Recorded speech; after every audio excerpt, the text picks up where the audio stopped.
Fala pessoal, sejam muito bem-vindos ao Boletim Coppola, especial de economia. Vamos falar do PIB 2020, sim, nosso Produto Interno Bruto, divulgado ontem. Nós vamos abordar esse tema aí com fatos e números, passando bem longe daquele jornalismo de torcida. E falando nisso, vamos começar com as previsíveis manchetes de ontem. Olha isso aqui. G1, PIB do Brasil despenca. Tem também o Estadão. PIB tem terceira maior queda da história. Folha, né, agora. PIB do Brasil tem maior recuo em 30 anos. Então, será que o pessimismo, né, que transborda dessas matérias reflete uma análise contextualizada e realista do cenário econômico brasileiro? Para responder essa pergunta, eu queria voltar um pouquinho para 2019. Talvez vocês não saibam porque foi muito pouco noticiado, mas o Produto Interno Bruto de 2019 ele foi revisado para cima. Ele subiu de 1,1% para 1,4%. E alguns dados chamaram a atenção. Por exemplo, em 2019, o consumo das famílias cresceu mais de 2%. E o investimento das empresas, né, na sua capacidade produtiva aumentou mais de 3%. Nessa mesma toada, o emprego formal cresceu, com aquele saldo positivo de 640 mil novos postos de trabalho, e o IBGE registrou queda na taxa de desemprego pelo terceiro ano consecutivo. Bom, entra 2020 e a tendência se mantém. Houve recorde de carteiras assinadas no primeiro bimestre, foram mais de 340 mil. Né? Então, no acumulado de 14 meses, desde a posse do novo governo, o saldo positivo, né, de empregos formais na economia foi de quase 1 milhão. Né? E isso no regime CLT, que é o mais burocrático e é o mais oneroso para as empresas.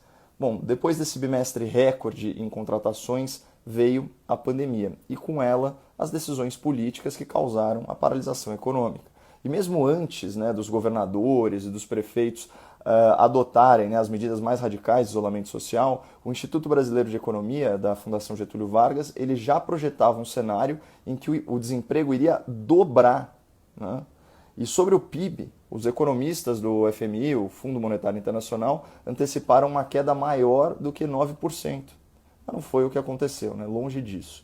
As pesquisas do IBGE indicam aí um aumento de 2 pontos na taxa de desemprego, então ele vai de 11,9% para 14,1% em 2020.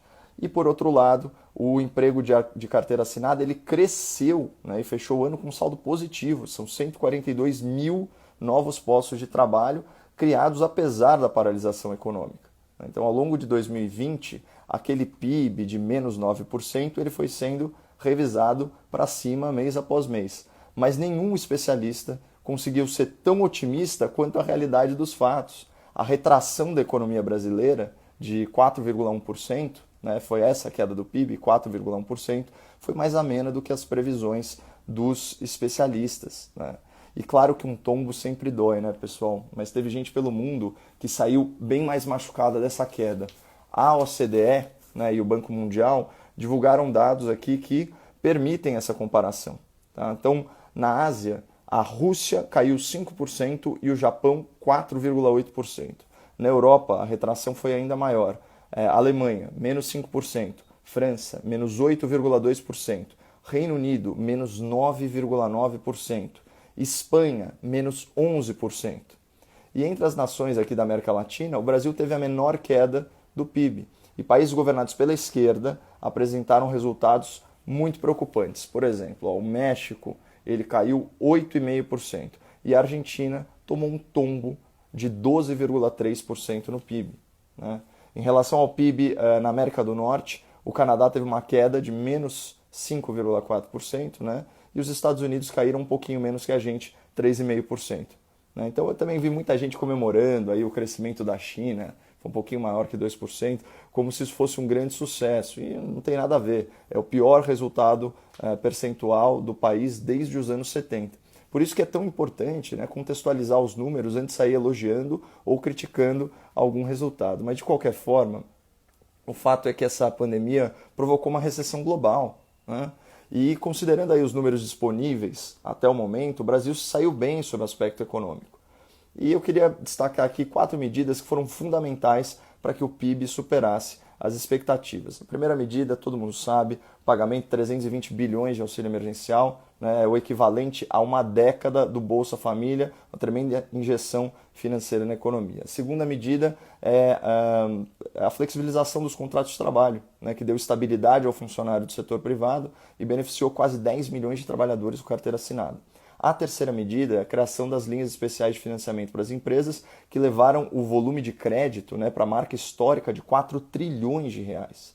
E a quarta medida é o socorro fiscal aos estados e aos municípios, com a suspensão do pagamento da dívida e o repasse de verbas federais extraordinárias. O problema é que o governo federal se endividou muito para compensar os efeitos da paralisação econômica.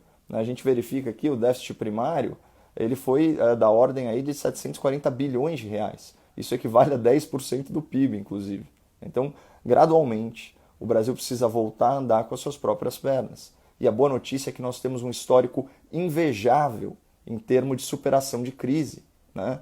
Então, vocês se lembram como que estava o país em 2015 e 2016, depois de mais de uma década da esquerda no governo federal? Eu não estou nem falando de corrupção em escala industrial, estou falando dos números macroeconômicos. Vamos relembrar aqui. Empregos de carteira assinada. 1,5 milhão de empregos extintos em 2015, tá? E mais 1.300.000 empregos extintos em 2016.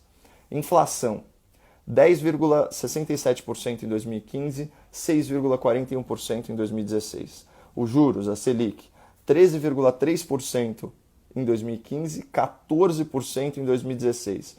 E o Produto Interno Bruto, né, o PIB, tema desse vídeo, menos 3,5% em 2015 e uma nova queda de 3,3% em 2016. Agora vamos comparar com a nossa realidade de 2020? Eu já falei, emprego de carteira assinada, 142 mil empregos gerados. Inflação, 4,5%, sob controle. Juros Selic, 2%, mínima histórica. Produto Interno Bruto, PIB, já falamos, menos 4,1%, mas com expectativa unânime do mercado para um crescimento na ordem de 3% agora em 2021. Então a conclusão é simples. Uma economia que sobreviveu a 2015, que sobreviveu a 2016, tem tudo para se recuperar de 2020 e voltar a crescer em 2021. Até porque, ao contrário do que se noticia por aí, o Brasil é referência em vacinação, né? Nós somos hoje o 6º país que mais aplicou doses de vacina no mundo. E, além disso, nós celebramos contratos que prevêem transferência de tecnologia em favor do Instituto Butantan e em favor da Fundação Oswaldo Cruz. Isso é um passo muito importante para a autossuficiência contra a Covid-19. E uma vez superada essa questão da vacinação em massa, especialmente nos grupos de risco, nos idosos, a tendência é flexibilizar as medidas restritivas, viabilizando a retomada da economia, né?